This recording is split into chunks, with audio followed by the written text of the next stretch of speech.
So this is my 95 Nissan Skyline GTR. It is an R33. It's I've only owned this car for about 2 weeks. I'm still kind of learning this platform. But it's, you know, it's kind of been one of those, I guess, dream cars, so to speak. And I had I had an E36 M3 turbo that a guy offered me a trade on. And I gave him a bunch of money too, because this is worth way more.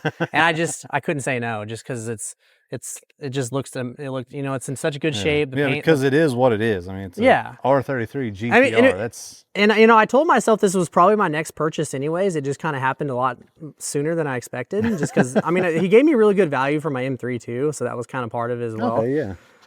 But it's pretty stock. It just, you know, it's on some coilovers. I think they're Blitz coilovers.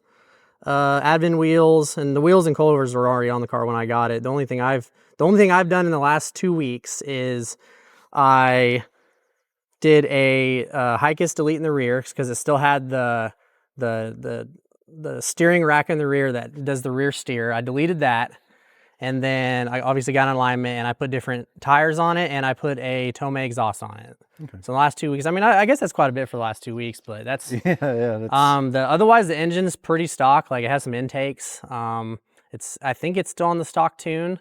I'm kind of afraid to rip it because it's, you know, it's 30 something years old. Yeah. But yeah, it's awesome car. It drives really good. It doesn't really have any weird hiccups. I have a lot of plans for the car. It probably won't happen anytime soon, because I'm kind of having a lot of other things going on right now, so I'm probably just gonna enjoy it as is. Yeah. So this is my first, I guess, dive into the Skyline world, but it's not my first RB car. I actually used to have a RB26 swapped S14. I only owned that car for a little while because so I traded.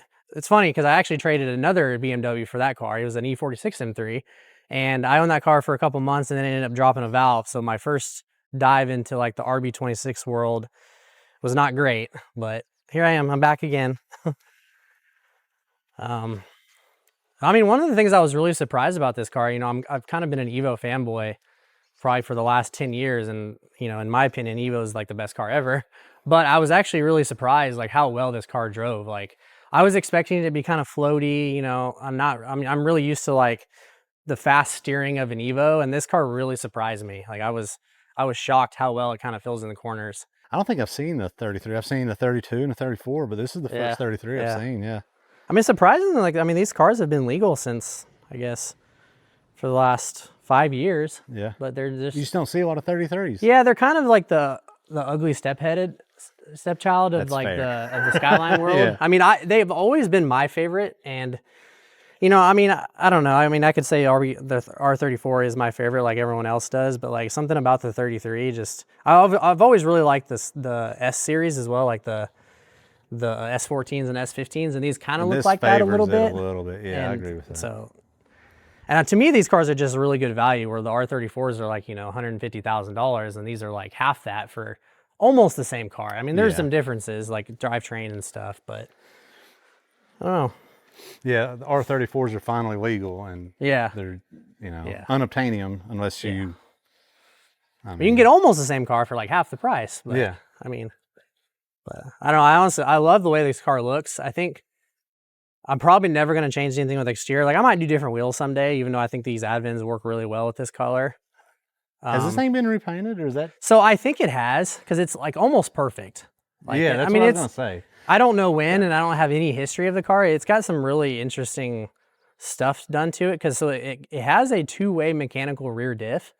So it's like very clanky, and I'm like, why would you do that to a stock car? Like, it doesn't. But so I don't know the history of it.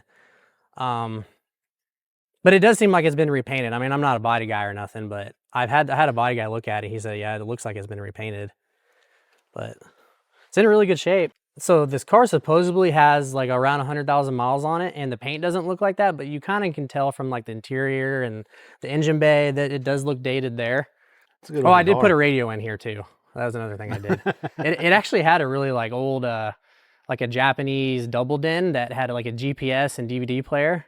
I would have all their little, like, I don't know, I see the videos of them in Japan. They have to have the right card and all that stuff. Oh yeah, yeah.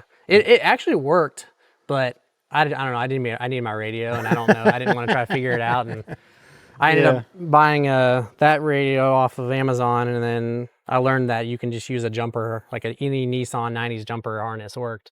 So I didn't have to do a whole lot of wiring and figuring it out.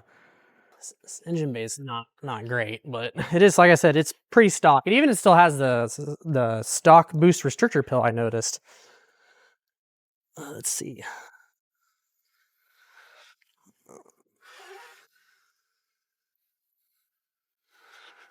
Yeah, this thing's cool. Yeah, I think it's time for some air filters. Yeah, so I don't know what's going on here. Like, I don't know what air filters these are. But eventually this thing's gonna get probably a single turbo. Yeah. And probably an M-tron and probably a built 2.8, but it's just, I'm just kind of enjoying it for 2 weeks. Yeah. Just kind of gonna enjoy it in stages, I think. Still kind of trying to learn about them too, like what's the best route to go, like, you know, how these engines work and all that.